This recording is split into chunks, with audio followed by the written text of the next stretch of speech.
आंध्र प्रदेश प्रदुटूर के रुकने असम्बली रचमालू शिव प्रसाद रेड्डी ने रियासत में वजीफा पिदाना साली की तकसीम में रुकावट पैदा करने का सदर तेलुगुदेशम नारा चंद्रबाबू नायडू पर इल्जाम लगाया। इन्होंने कहा कि चंद्रबाबू नायडू को अवाम इंतखाबात में सबक सिखाएंगे। रचमालू के मुताबिक चंद्रबाबू नायडू वॉलंटियर्स के निज़ाम से खौफजदा हो चुके हैं।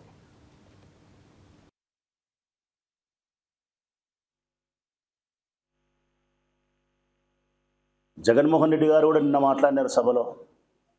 నేను అవ్వలకు తాతలకు అందరికీ చెప్తా ఉన్నా, పెన్షన్ పెంచుతానని చెప్పి, ఇప్పుడు ఇచ్చే పెన్షన్ కంటే ఇంకా ఎక్కువ పెన్షన్ మీకు పెంచి ఇస్తాను అని కూడా ఒక సభలో మాట్లాడినాడు. ఎంతో సంతోషమైన వార్త. నేను మనస్ఫూర్తిగా స్వాగతిస్తా ఉన్నా.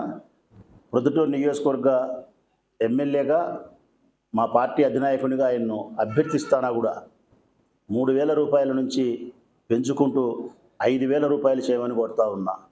ఎందుకంటే అందరికంటే ఈ డబ్బు అవసరమైన వాళ్ళు ఎవరంటే వీళ్ళే. మనం ఇచ్చే ఎన్నో రకాల సంక్షేమ పథకాలలో ఈ సంక్షేమ పథకం ఈ వృద్ధులకు, ఈ వికలాంగులకు, భర్త మరణించినటువంటి నా ప్రియమైన చెల్లెళ్లకు ఈ డబ్బు చాలా చాలా చాలా అవసరం. ఇది ఎంత అవసరం అంటే దైనందిన జీవితంలో ఆ మనిషికి ఈ డబ్బు 30 రోజులు బ్రతికిస్తుంది. 30 రోజులు బ్రతికించడమే కాకుండా ఒక ధైర్యాన్ని ఇస్తుంది. నాకంటూ ఒక 3,000 వస్తుందని. అదే రేపొద్దున 3,000 కాకుండా 5,000 వచ్చిందనుకో, నాకంటూ ఒక 5,000 వస్తుంది. నా జీవితాన్ని నేను గడపగలుగుతాను. ఈ డబ్బు నా కోడలికి ఇస్తే నన్ను చూసుకుంటుంది, నా మనవనికి ఇస్తే నన్ను చూసుకుంటుంది. ఇన్ని మందులు కావాల్సింటే కొనుక్కోగలుగుతా, నా మనవనికో మనవరాలకో 10 రూపాయలు ఇవ్వాలంటే ఇవ్వగలుగుతా.